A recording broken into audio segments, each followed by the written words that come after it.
முஃமின்களின் வாழ்வாதாரங்கள், பயன்பாடுகள் அத்துணையுமே மாற்றார்களுக்கு முற்றிலும் மாற்றமானதாக, பல வித்தியாசங்கள் கொண்டதாக அல்லாஹ் ஆக்கியிருக்கிறான். எனவே நம்முடைய சொல் செயல், நாம் உண்ணும் உணவு, நாம் உடுத்தும் உடை, அதில் குறிப்பாக நாம் வசிக்கும் வீடு, இவைகளெல்லாம் மற்றவர்களுக்கு வித்தியாசங்கள் கொண்டதாக நமக்கு இறைவன் கூறியதின்படி நாம் ஆக்கியுள்ளோமா என்பதை ஒரு கணம் சிந்திக்க வேண்டும். நம்முடைய இல்லம், அதில் இருக்க வேண்டியது என்ன, இருக்கக்கூடாதது என்ன, எது இருக்க வேண்டும் என்று இறைவன் ஆசிக்கிறான், நம்மிடம் எதிர்பார்க்கிறான், எதை விட்டும் நம் இல்லங்களை பாதுகாக்க வேண்டும் என்று இறைவன் விரும்புகிறான் போன்ற செய்திகள் தெரிந்து நம்முடைய இல்லங்கள் இஸ்லாம் கூறும் இல்லமாக ஆக்கிக் கொள்ள வேண்டிய கடமையும் பொறுப்பும் நமக்கு இருக்கிறது. மனிதனுடைய நற்பாக்கியத்தில் கட்டுப்பட்டது வீடு. பெருமானார் ஸல்லல்லாஹு அலைஹி வஸல்லம் அவர்கள் சொல்வார்கள், 3 விஷயங்கள் மனிதனுக்கு கிடைப்பது அவனுடைய நற்பாக்கியம் என்று சொல்வார்கள். அன்பான மனைவி, முறையான சரியான பாதுகாப்பான வாகனம், 3வது விசாலமான வீடு. விசாலமான வீடு என்று சொன்னால் அதன் பொருள் இடத்தால் விசாலமானது என்று அர்த்தம் அல்ல. மாறாக நிம்மதியால், சந்தோஷத்தால், சாந்தத்தால், அமைதியால், பரக்கத்தால் விசாலமானது. அதுதான் சரியான பொருள். ஏனென்றால் பெருமானார் ஸல்லல்லாஹு அலைஹி வஸல்லம் அவர்களுடைய வீட்டை பற்றி நாம் அறிந்திருப்போம். மதீனாவில் இருக்கக்கூடிய மிக முக்கியமான ஒரு எக்ஸிபிஷனில் பெருமானாருடைய வீட்டு மாதிரியான ஒன்று வைக்கப்பட்டிருக்கிறது. அதை பார்த்தவர்களுக்கு தெரியும் எவ்வளவு இடத்தால் குறுகிய, சிறிய, தலை குனிந்து உள்ளே நுழையும் வண்ணம் தாழ்ந்த வீடு என்பதை நாம் பார்த்திருப்போம். எனவே விசாலமான வீடு என்று சொன்னால் இடத்தால் விசாலமானது அல்ல, மாறாக நிம்மதியால் விசாலமானது, பரக்கத்தால் விசாலமானது. அப்படி இருக்கும் பட்சத்தில் அவன் பாக்கியம் பெற்றவன் என்று பெருமானார் ஸல்லல்லாஹு அலைஹி வஸல்லம் அவர்கள் சொல்வார்கள். எனவே பெருமானாருடைய வீடு அது இடத்தால் விசாலமானதாக இல்லை, குறுகியதாக இருந்தது. ஆனாலும் நிம்மதியால், சந்தோஷத்தால், பரக்கத்தால் விசாலமானதாக இருந்தது. பெருமானார் அவர்கள் வீட்டினுள் நுழையும் பொழுது தன் கைவிரலில் சிறுவிரலுடைய நுனியை கொண்டுதான் கதவை தட்டுவார்களாம். இதிலிருந்து நாம் உணரலாம் அந்த கதவு எவ்வளவு பலகீனமானதாக, சிறுவிரலின் நுனியை கொண்டு தட்டினாலே சத்தத்தை உள்ளே எழுப்பக்கூடியதாக இருந்தது. எவ்வளவு சாதாரண ஒரு வீட்டில் குடியிருந்தார்கள். எனவே விசாலமான வீடு என்பது அழகுகளால், இடத்தால் பெரிதாக இருக்கக்கூடிய வீடு அல்ல, மாறாக பரக்கத்தால் விசாலமானது என்பதைத்தான் பெருமானார் ஸல்லல்லாஹு அலைஹி வஸல்லம் அவர்கள் சொன்னது மட்டுமின்றி, அப்பேற்பட்ட பரக்கத்தால் விசாலமான வீடாக நீங்கள் ஆக்கிக் கொள்ள துஆ செய்யுங்கள் என்று சொன்னார்கள். எப்பொழுது துஆ கேட்க வேண்டும் அதையும் சொன்னார்கள். ஒழு செய்யும் போது இந்த துஆவை கேளுங்க. ஒழு செய்யும் போது ஒரு துஆவை சொல்லி தந்தார்கள் பெருமானார் ஸல்லல்லாஹு அலைஹி வஸல்லம் அவர்கள். அல்லாஹும்ம அக்ஃபிர்லி ஸம்பி வ வஸ்ஸிஅலி ஃபீ தாரி வ பாரிக் லீ ஃபீ ரிஸ்கி. யா அல்லாஹ், என்னுடைய பாவங்களை மன்னிப்பாயாக, என்னுடைய இரணத்தில் பரக்கத் செய்வாயாக, என் வீட்டில் விசாலத்தை ஏற்படுத்தி தருவாயாக. ஒழு செய்யும் போது வீட்டில் பரக்கத்தின் விசாலத்தை கேளுங்கள் என்று அழகான வழிகாட்டுதலை சொல்லி தந்தவர்கள் பெருமானார் ஸல்லல்லாஹு அலைஹி வஸல்லம் அவர்கள். எனவே பரக்கத்தால், நிம்மதியால், சந்தோஷத்தால், சாந்தத்தால் விசாலமான வீடு அமைவது என்பது மனிதனுடைய நற்பாக்கியத்தில் கட்டுப்பட்டது. அப்பேற்பட்ட நற்பாக்கியமாக இருக்கக்கூடிய வீடே சமயங்களில் துர்பாக்கியமாக மாறிப்போகிறது, முசீபத்துகளுக்கு காரணியாக மாறிப்போகிறது. வீடே நம்முடைய பின்னடைவிற்கு காரணமாக, நம்முடைய இழப்புகள், நம்முடைய நிம்மதியின்மைக்கு, கவலைக்கு காரணமாக மாறிப்போகிறது. நற்பாக்கியமாக இருக்க வேண்டிய வீடு ஏன் துர்பாக்கியமாக மாறுகிறது என்றால், வீட்டை பற்றி நாம் சரியான புரிதலை சரியாக தெரிந்து கொள்ளாமல் இருக்கிறோம். வீடு என்பது வெறுமனே மண்ணும் மணலும் கல்லும் கம்பியும் போட்டு கட்டப்பட்ட சாதாரண கட்டிடம் அல்ல. மாறாக வீடு அது இரணத்தை ஈர்க்கும் இடம், நிம்மதியை ஈர்க்கும் இடம், நிம்மதி வந்து இறங்க வேண்டிய இடம். அப்படித்தான் அல்லாஹ் வீடுகளை குறிப்பிடுகிறான். வீட்டை கொண்டுதான் ரிஸ்க் தேடி வருகிறது. நாம் நினைக்கலாம் என் கடையால், என் கம்பெனியால், என் குடோனால், என் தொழிலால் எனக்கு ரிஸ்க் கிடைக்கிறது என்று. இல்லை இல்லை, வீட்டை பொறுத்துதான் ரிஸ்க் வருகிறது. இரணத்தை ஈர்க்கும் கலசமாக வீட்டை தான் அல்லாஹ் ஆக்கி இருக்கிறான். திருமறையில் அதற்கு நமக்கு எடுத்துரைக்கிறான் இறைவன். வல்லாஹு ஜஅல லக்கும் மின் புயூதிக்கும் சகனா. நிச்சயமாக இறைவன் உங்களுக்கான நிம்மதியை, பரக்கத்தை, ரிஸ்கை, இரணத்தை உங்கள் வீடுகளில் ஆக்குகிறான். வீடு இரணத்தை ஈர்க்கும் இடமாக, நிம்மதியை பெற்றுத்தரும் இடமாக இருக்க வேண்டும். அப்படி இருந்தால்தான் அது சரியான வீடு என்பதாக இறைவன் சொல்லி காண்பிப்பான். வீடுகளில் தான் உங்களுடைய நிம்மதியை நாம் இறக்குகிறோம், வீடுகளில் தான் உங்களுடைய இரணத்தின் பரக்கத்தை நாம் அனுப்புகிறோம். எப்படி வீடுகளுக்கு வந்து சேர்கிறது? வானவர்களின் வாயிலாக.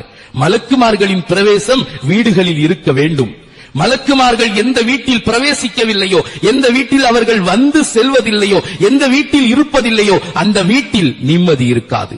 கட்டுக்கட்டாக அலமாரிகளில் பணம் இருந்தாலும் இன்னொரு புறம் அடுக்கடுக்காக மருந்து மாத்திரைகள் இருக்கும், கவலைகள் கூடிக்கொண்டேதான் இருக்கும். வானவர்கள் பிரவேசிக்க வேண்டும், வீடுகளில் வானவர்கள் இருப்பார்கள், இருக்கிறார்கள் என்பதற்கான சான்றை அல்லாஹ் குர்ஆனில் சொல்லித் தருகிறான். நீங்கள் உங்கள் வீடுகளில் நுழையும் பொழுது உங்கள் வீட்டில் யாருமே இல்லை என்றாலும் கூட சலாம் சொல்லிவிட்டு நுழையுங்கள். ஏனென்று சொன்னால் உங்கள் பார்வைக்கு அங்கு யாரும் இல்லாமல் இருக்கலாம், ஆனால் வானவர்கள் இருக்கிறார்கள். அந்த சலாம் உங்கள் மீதும் அங்கிருக்கும் வானவர்கள் மீதும் நீங்கள் சொல்ல வேண்டும் என்பதாக இறைவன் திருமறையில் வலியுறுத்துகிறான். எனவே இதுவே வீடுகளில் வானவர்கள் இருப்பார்கள் என்பதற்கான சான்று. இருந்தால் மட்டுமே நிம்மதி நீடிக்கும், சந்தோஷம் அதிகரிக்கும், பரக்கத் அபிவிருத்தியாகும். ரூஹுல் பயான் என்ற தஃப்சீர் நூலில் ஒரு செய்தி எழுதுகிறார்கள். பெருமானார் ஸல்லல்லாஹு அலைஹி வஸல்லம் அவர்களிடம் ஒரு சஹாபி வந்து முறையிட்டார், யா ரசூலல்லாஹ், என் வீட்டில் வறுமை தலைவிரித்து ஆடுகிறது, என்ன செய்வது என்று கேட்ட கேள்விக்கு பெருமானாரின் பதில், நீ உன் வீட்டில் நுழையும் பொழுதெல்லாம் சலாம் சொல்லி நுழைந்து கொள் என்று சொன்னார்கள். அத்தோடு ஒரு செய்தியை சேர்த்து சொன்னார்கள், வீட்டில் நுழைந்ததும் அமர்ந்து நிம்மதியாக குல் ஹுவல்லாஹு அஹத் என்ற சூராவை ஒருமுறை ஓதிக்கொள் என்று சொன்னார்கள். ரூஹுல் பயான் என்ற தஃப்சீர் விளக்க நூலில் இந்த செய்தி பதிவாகிறது. அதை அப்படியே பின்பற்றி செய்தார் அந்த சஹாபி. கூடிய விரைவில் நிம்மதியையும் பரக்கத்தையும் அடைந்தார் என்பதாக வரலாறுகள் சொல்கிறது. எனவே உள்ளே நுழையும் பொழுது சலாம் சொல்லி செல்வது அது வானவர்களை இருக்க செய்யும், வானவர்களின் வரத்தை அதிகரிக்கும் என்பதாக பெருமானார் ஸல்லல்லாஹு அலைஹி வஸல்லம் அவர்கள் சொல்வார்கள். இப்படி ஒரு ஹதீஸில் வருகிறது, எந்த மனிதர் தன் வீட்டில் நுழையும் பொழுது அல்லாஹ்வின் அற்புதமான பெயர்களில் ஒன்றான சலாம் என்ற வார்த்தையை சொல்லிவிட்டு நுழைவாரோ, அப்பொழுது அங்கு இருக்கக்கூடிய ஷைத்தான் சொல்வானாம், தன்னுடைய சகோதரர்களிடம் சொல்வானாம், லா மபீத லக்கும் வலா ஆஷா, இன்றைக்கு இந்த வீட்டில் இரவு நீங்கள் தங்க முடியாது, வெளியே சென்று விடுங்கள் என்று தன் சகோதரர்களிடம் ஷைத்தான் சொல்வானாம்.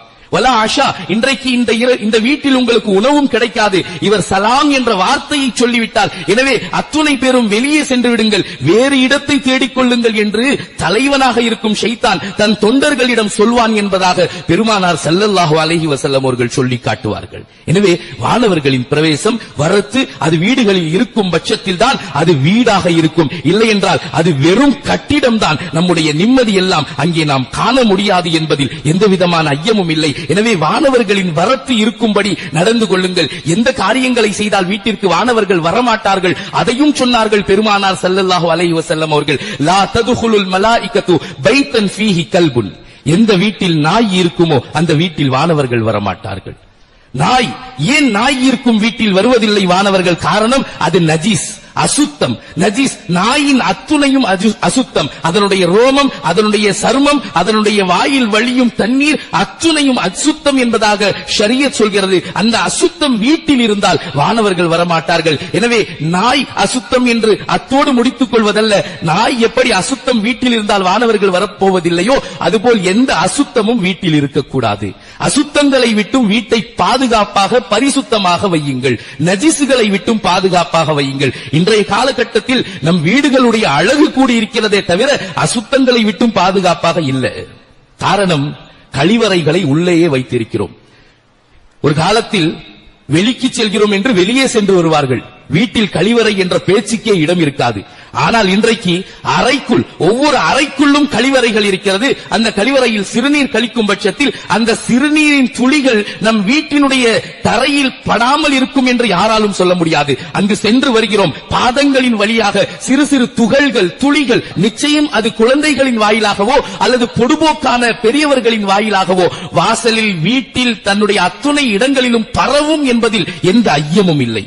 சிறுநீர் போன்ற அசுத்தத்தை விட்டும் வீட்டை சுத்தமாக வைக்க வேண்டும் என்ற நிலை இன்றைக்கு மிக குறைவாக தான் இருக்கிறது. சிறுநீர் எவ்வளவு மோசமான அது நஜீஸ் என்பதை பெருமானார் ஸல்லல்லாஹு அலைஹி வஸல்லம் அவர்கள் சொல்வார்கள். ஒட்டுமொத்த உடலினுடைய எல்லா உறுப்புகளுடைய கழிவு நீர் சிறுநீர், எல்லா உறுப்புகளுடைய கெட்ட பாக்டீரியாக்கள் சிறுநீர் வாயிலாக தான் வெளிவருது. அதனாலதான் சிறுநீரை ஆய்வு செஞ்சா உடல்ல எங்க எந்த நோய் இருக்குன்னு தெரிஞ்சுக்கிறான். மஞ்சக்காமால இருக்காங்கிறதுக்கு சிறுநீர் தான் பாக்குறாங்க. இன்னும் சொல்ல போனால் ஒரு பெண் கர்ப்பமாக இருக்கிறாளா இல்லையா என்பதை கூட சிறுநீரை வைத்து ஆய்வு செய்து தெரிந்து கொள்ளக்கூடிய காலகட்டம் இது. அதிலிருந்து நமக்கு தெரிகிறது சிறுநீர் என்பது ஒட்டுமொத்த உடலினுடைய கழிவு நீர். அதில் அசுத்தமான பாக்டீரியாக்கள் நிரம்பி இருக்கும். எனவே அது நிச்சயம் கழிவறைகள் வீட்டுக்குள்ளேயே இருக்கும் பட்சத்தில் வெளியே பாதங்களின் வழியாக தரைகளுக்கு வருவதற்கான வாய்ப்புகள் இருக்கிறது. அதை நாம் உணர மாட்டோம், வானவர்கள் புரிந்து கொள்வார்கள். வானவர்களின் வரத்தை தடுக்கக்கூடியதாக இந்த செயல்கள் அமையும். அது மட்டுமல்லாது சிறுநீரின் சுத்தத்தை கைவிட்டோம் என்று சொன்னால் கபரின் வேதனை இருக்கிறது என்று சொன்னார்கள் பெருமானார் ஸல்லல்லாஹு அலைஹி வஸல்லம். ஃபஇன்ன ஆம்மத்தல் அஸாபில் கப்ரி மின்ஹா, பெரும்பாலும் அதிகமாக கபருடைய வேதனையின் காரணமே சிறுநீர் தான் என்பதாக சொன்னார்கள் பெருமானார் ஸல்லல்லாஹு அலைஹி வஸல்லம் அவர்கள். அப்படி இருக்க அது விஷயங்களில் நாம் அக்கறை கொள்கிறோமா? ஒரு கணம் சிந்திக்க வேண்டும். இன்றைக்கு கழிவறைகள் அட்டாச் பாத்ரூம் என்ற பெயரில குளிக்கிறதையும் சிறுநீர் கழிக்கிறதையும் ஒன்னா வச்சிருக்கான். எந்த விதமான தடுப்பும் இல்ல, ஏற்ற இறக்கமும் இல்ல, ரெண்டுமே ஒண்ணு. சுத்தமாகிற இடமும் ஒண்ணு, அசுத்தமாகிற இடமும் ஒண்ணு. இது பலா முசீபத்தை வரவழைக்கும் என்று மார்க்க மேதைகள் சொல்கிறார்கள். சின்ன வித்தியாசத்தையாவது காட்டுங்கள், இரண்டுக்கும் மத்தியில் சிறு தடுப்பையாவது வையுங்கள். இரண்டையும் ஒன்றிணைத்து வைப்பது இருக்கிறதே அது பலா முசீபத்தை வரவழைக்கும் என்று மார்க்க மேதைகள் சொல்வார்கள். பிறகு எங்கே நம்முடைய நோய்களுக்கு நிவாரணம் கிடைப்பது? இது விஷயத்தை நாம் கவனிக்க வேண்டும். பெருமானார் ஸல்லல்லாஹு அலைஹி வஸல்லம் அவர்கள் சொல்வார்கள், ஃபஇன்ன ஆம்மத்தல் வஸ்வாசி மின்ஹா, மனிதனுடைய பெரும்பாலான பிரச்சனைக்கு காரணம் சிறுநீரின் சுத்தமின்மை என்று சொல்வார்கள். வீடுகளில் அது பரவும் பொழுது, அது தரைகளில் படும் பொழுது அங்கே வானவர்களின் வரத்தும் தடை செய்யப்படுகிறது. எனவே வானவர்களின் வரத்து சரியாக இருக்க வேண்டும் என்றால் வீடுகள் சுத்தத்தை அடைய வேண்டும். அதில் குறிப்பாக வீட்டில் இருப்பவர்களும் சுத்தமாக இருக்க வேண்டும். குளிப்பு கடமையான பிறகு குளிக்காமல் இருப்பது அது வானவர்களின் வரவை தடுக்கும் என்று சொன்னார்கள். இன்றைக்கு சோம்பத்தனத்தின் உச்சகட்டம். படுக்கைக்கு பக்கத்திலேயே பாத்ரூம் இருந்தாலும் போய் குளிக்க மாட்டான். சுவிட்ச தட்டுனா சுடு தண்ணி வரும், ஆனா போட மாட்டான். காலம் கடந்து நேரம் கடந்து தான் குளிப்பு கடமையாகி நஜீஸாக இருக்கிறோம் என்பதை தெரிந்தும் கூட தாமதித்து செய்யக்கூடியவர்கள். வீட்டில் ஏன் நிம்மதியை இவர்கள் எதிர்பார்க்கிறார்கள்? எங்கிருந்து நிம்மதி வரும்? ஒரு மனிதன் குளிப்பு கடமையான நிலையில் நஜீஸாக வீட்டில் அதிக நேரம் அப்படியே இருக்கும் பொழுது அது வானவர்களின் வரத்தை தடுக்கும் என்பதாக பெருமானார் ஸல்லல்லாஹு அலைஹி வஸல்லம் அவர்கள் சொல்லித் தருவார்கள். எனவே ரசூலுல்லாஹுடைய வார்த்தைகள், ஃபீஹி கல்புன், எந்த வீட்டில் நாய் என்ற நஜீஸ் அது மாதிரியான நஜீஸ் இருக்குமோ அங்கு வானவர்கள் வரமாட்டார்கள். தொடர்ந்து சொல்வார்கள், வலா சூரத்துன், எந்த வீட்டில் உருவப்படம் இருக்குமோ அங்கும் வானவர்கள் வரமாட்டார்கள். இன்றைக்கு உருவப்படங்கள் என்பது இல்லாத வீடு இல்லை என்றுதான் சொல்ல வேண்டும். டிஜிட்டல் மயமான உலகத்தில் எல்லா விஷயங்களிலும் உருவப்படங்களை பிரிண்ட் செய்கிறான். ஏதோ பிரேம் போட்டு வீட்டில் மாட்டி வைக்கலன்னாலும் பல வீடுகளில் காப்பி குடிக்கும் கோப்பைகளில் உருவப்படங்களை பார்க்க முடிகிறது. ஸ்மார்ட் பிரிண்ட் என்ற பெயரில் காப்பி குடிக்கும் கோப்பைகளில் கூட உருவப்படத்தை போட்டு போட்டோ போட்டு கொடுத்துறாங்க. ஏதோ அன்பளிப்புங்கிற பேர்ல தன்னை நினைவு வைக்க வேண்டும் என்பதற்காக தரப்பட்ட அந்த கோப்பைகள் அலமாரிகளில் அடக்கப்படுகிறது. வானவர்களின் வரத்து தடுக்கப்படுகிறது. வீடுகளில் உருவப்படங்கள் இருப்பது எவ்வளவு மோசமான செயல் என்பதற்கு ஒரு சிறிய சான்றை சொல்கிறேன். பெருமானார் ஸல்லல்லாஹு அலைஹி வஸல்லம் அவர்களை பற்றி நாம் அறிந்திருக்கிறோம். அல்ஹம்துலில்லாஹ். எப்பொழுதுமே கோபப்பட மாட்டாங்க. எது நடந்தாலும் அவர்களுக்கு அவ்வளவு சீக்கிரம் கோபம் வந்து விடாது. நளினமான மென்மையான மிருதுவான சித்தம் படைத்தவர்கள். எப்பொழுதுமே அதிகம் கோபப்பட மாட்டார்கள். ஆனால் பெருமானார் அவர்கள் வீட்டில் கோபப்பட்டார்கள் என்று சொன்னால், உச்சகட்ட கோபப்பட்டார்கள் என்று சொன்னால் ஒரே ஒரு தருணத்தில் தான். எப்பொழுது தெரியுமா? ஒரு முறை தன் மனைவி அன்னை ஆயிஷா ரலியல்லாஹு தஆலா அன்ஹா அவர்களுடைய வீட்டிற்கு செல்லும் பொழுது வாசலை பார்க்கிறார்கள். அங்கே ஒரு திரை போடப்பட்டிருக்கிறது. அந்த திரையில் மயில் போன்ற உருவம் இருந்தது. அதை பார்த்து பெருமானார் கோபப்பட்ட அளவிற்கு என் வாழ்க்கையில் எப்பொழுதும் அவர்கள் அவ்வளவு கோபப்பட்டு நான் பார்க்கலன்னு சொல்றாங்க அன்னை ஆயிஷா ரலியல்லாஹு தஆலா அன்ஹா அவர்கள். முகம் சிவந்து போனார்கள், கடுகெடுத்தார்கள். யாரை கேட்டு இதை இங்கு மாட்டியது? இந்த உருவம் ஆகுமா என்று தடுத்தார்கள், கண்டித்தார்கள், வேகத்தை வெளிப்படுத்தினார்கள், கிழித்தெறிந்தார்கள். அன்று அவர்களுடைய முகம் சிவந்தது கோபத்தினால். அதுபோன்று எப்பொழுதும் நாம் பார்த்ததில்லைன்னு சொல்றாங்க அன்னை ஆயிஷா ரலியல்லாஹு தஆலா அன்ஹா அவர்கள். அப்படி என்றால் உருவப்படங்கள் இருப்பது எவ்வளவு மோசமான ஒன்று. வானவர்களின் வரத்தை தடுக்கக்கூடியது, வீட்டின் நிம்மதியை கெடுக்கக்கூடியது, பரக்கத்திற்கு மிகப்பெரிய தங்கு தடையாக அமையக்கூடியது என்பதை ஒரு கணம் நாம் சிந்தித்து பார்க்க வேண்டும். எனவே இது மாதிரி விஷயங்கள் எந்த இல்லங்களில் இருக்குமோ அவர்கள் நிம்மதியை எதிர்பார்ப்பதில் எந்த விதமான அர்த்தமும் இல்லை. நிம்மதியை அவர்கள் அடைய முடியாது. வீடுகளை நிம்மதியின் பிறப்பிடமாக, சந்தோஷம் பொங்கும் இடமாக நாம் ஆக்கியிருக்கிறோம் என்று இறைவன் சொல்கிறார். ஆனாலும் அந்த சந்தோஷம், அந்த நிம்மதி எங்கே சென்றது என்றால் நம்முடைய செயல்களால் அது அடிபட்டு போனது. நிம்மதி சந்தோஷம் என்பதை கொண்டு வருவதே வானவர்கள் தானே. அவர்கள் வருவதற்கு இங்கே வழி இல்லை என்று சொன்னால் எங்கிருந்து வரும் நிம்மதி என்பதை ஒரு கணம் நாம் சிந்தித்து பார்க்க வேண்டும். இப்படியாக பெருமானார் ஸல்லல்லாஹு அலைஹி வஸல்லம் அவர்கள் பல செய்திகளை சொன்னார்கள். எப்படிப்பட்ட விஷயங்கள் எல்லாம் வீடுகளில் இருந்தால் அங்கே நிம்மதி வராது, அங்கே அமைதி வராது, வானவர்கள் வரமாட்டார்கள் என்பதை பெருமானார் அவர்கள் சொல்வார்கள். தலைமறைக்காத பெண் இருக்கும் வீடு, வீண் விரயம் செய்யும் ஆண், கணவனை விட சத்தத்தை அதிகமாக பேசும் பெண், பெற்றோர்களுடைய மனதை காயப்படுத்தக்கூடிய நோகடிக்கக்கூடிய பிள்ளைகள் இருக்கும் வீடு, புறம் அதிகமாக பேசப்படும் வீடு, குப்பைகளை கூட்டி மூளையில் சேர்த்து வைக்கும் வீடு, எச்சில் பாத்திரங்களை வெகுநேரம் கழுவாமல் அப்படியே போடப்படும் வீடு, சீப்பு, தலை சீவிய சீப்பில் முடிகளை கூட எடுக்காமல் அப்படியே வைக்கப்பட்டிருக்கும் அந்த வீடு, உடைந்த கண்ணாடியை பயன்படுத்தும் வீடு, இதெல்லாம் மார்க்க மேதைகள் தெளிவுபடுத்துகிறார்கள். இப்பேற்பட்ட வீடுகளில் பரக்கத் என்பது இருக்காது, சந்தோஷ அமைதி என்பது இருக்காது. தலையை வாரிய சீப்பில் இருந்து அந்த முடிகளை எடுத்து கூட தூர போட முடியாதவர்கள் என்றால் எவ்வளவு பெரிய சோம்பேறிகளாக இருப்பார்கள். அப்பேற்பட்ட சோம்பேறிகளுக்கு என்றைக்கு நல்லது நடக்கப் போகிறது? ஆய்வு செய்துதான் சொன்னார்கள், வெறுமனே சொல்லவில்லை. சாதாரண வார்த்தைகள் இல்லை இவைகள். இவைகளெல்லாம் இஸ்லாமியர்களுக்கு சொல்லித்தரப்பட்ட ஒழுக்க நெறிகள். இவைகளை பின்பற்ற கைவிட்டதின் காரணமாக தான் இன்றைக்கு இஸ்லாமியர்களுக்கு வாடகை வீடு கூட கிடைப்பதில்லை. இதை சரியாக பின்பற்றும் பட்சத்தில் தேடி இஸ்லாமியர்களுக்கு மட்டுமே தருவோம். ஏனென்றால் அவர்களுடைய மார்க்கம் இதையெல்லாம் சொல்கிறது.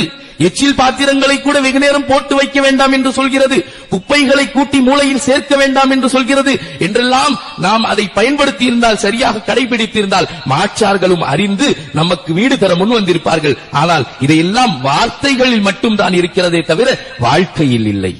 இது விஷயங்கள் மார்க்கம் நமக்கு சொல்லித் தந்திருக்கும் செய்திகளை நாம் கவனித்தோமா? அதை வாழ்க்கையில் எடுத்துக்கொண்டோமா?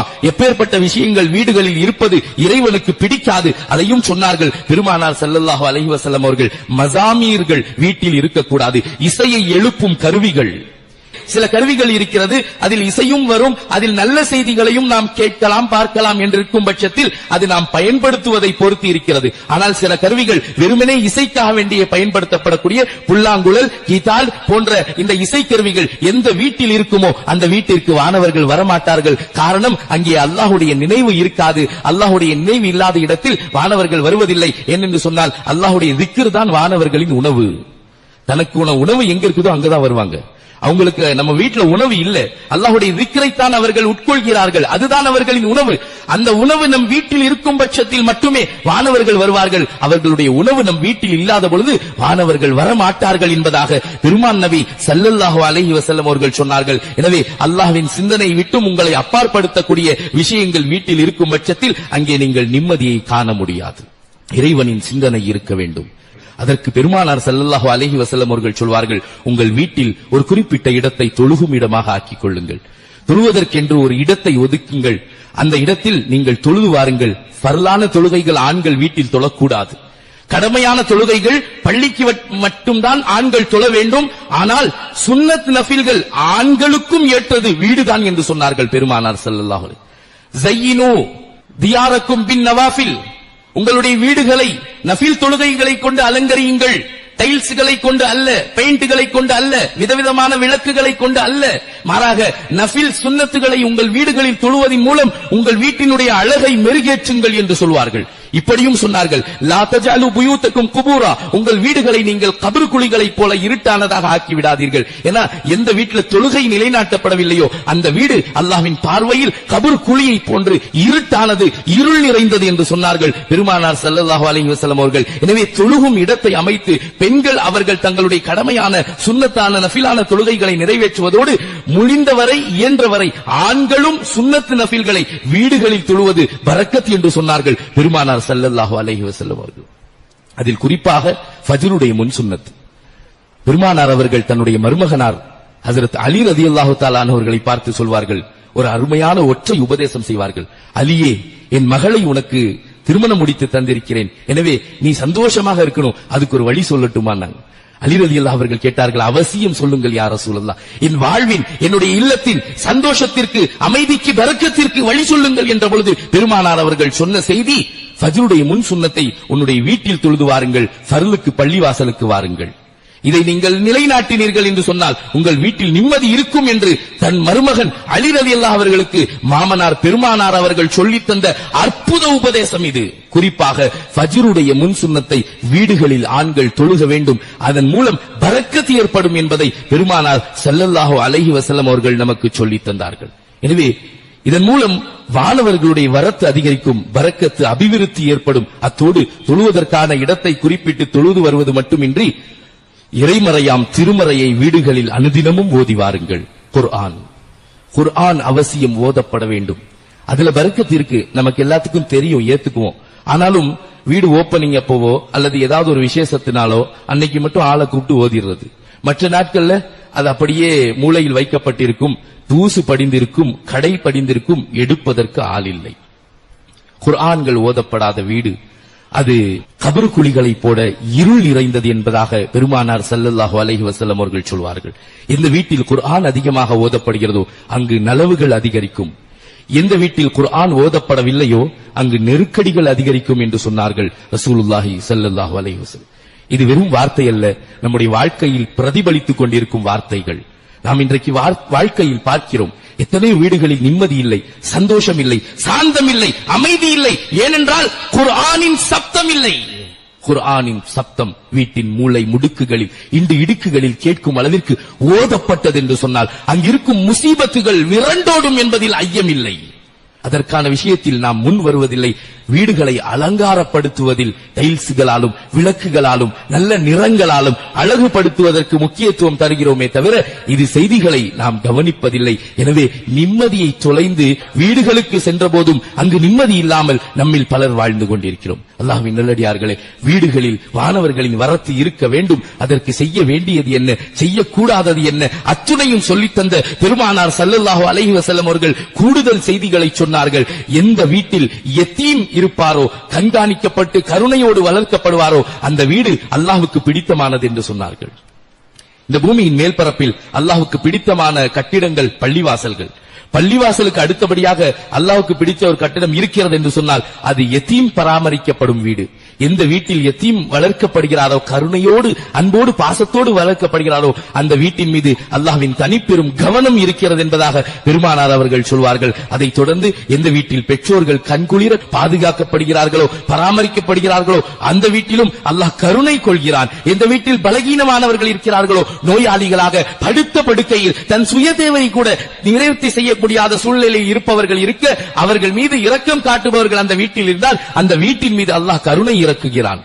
அதைத் தொடர்ந்து பெருமானார் அவர்கள் சொல்லித் தருவார்கள், எந்த வீட்டிற்கு அதிகம் விருந்தாளிகள் வந்து செல்வார்களோ அந்த வீடும் கருணையை பெறுகிறது என்பதாக பெருமானார் ஸல்லல்லாஹு அலைஹி வஸல்லம் அவர்கள் சொல்லி காட்டுவார்கள். எனவே இது விஷயங்களில் நாம் கவனம் செலுத்த வேண்டும். வெறுமனே மேலோட்டமான முஸ்லிம்களாக வாழாமல் இறைவன் எதையெல்லாம் பின்பற்றும்படி நமக்கு அறிவுறுத்தி இருக்கிறானோ அது விஷயங்களை நாம் பின்பற்ற வேண்டும், நாம் கடைபிடிக்க வேண்டும். மாற்றார்களுக்கும் நமக்கும் மத்தியில் உள்ள வித்தியாசங்களை நாம் வெளிப்படுத்த வேண்டும். அப்பொழுதுதான் உண்மை முஃமின்களாக வாழ முடியுமே ஒழிய இதையெல்லாம் பின்பற்றாத பட்சத்தில், கண்டுகொள்ளாத பட்சத்தில் நாம் பேரளவில் முஸ்லிம்கள் தான், பேரளவில் முஸ்லிம்களாக இருப்பதினால் எந்த பலனும் இல்லை என்பதை இது தருணத்தில் நாம் சரியாக புரிந்து கொள்ள வேண்டும். எனவே நம் வீடுகள் இஸ்லாம் கூறும் இல்லங்களாக மாற வேண்டும் என்று சொன்னால் நம்முடைய வீடுகளில் குர்ஆன் திலாவத்துகள், தொழுகைகள், இபாதத்துகள் இதையெல்லாம் கடைபிடித்து நஜிசுகளை விட்டும் அசுத்தங்களை விட்டும் பரிசுத்தமாக வைத்திருந்தோம் என்று சொன்னால் நம் வீட்டை தேடி நிம்மதி, அமைதி, சந்தோஷம், இரணமும் வரும் என்பதில்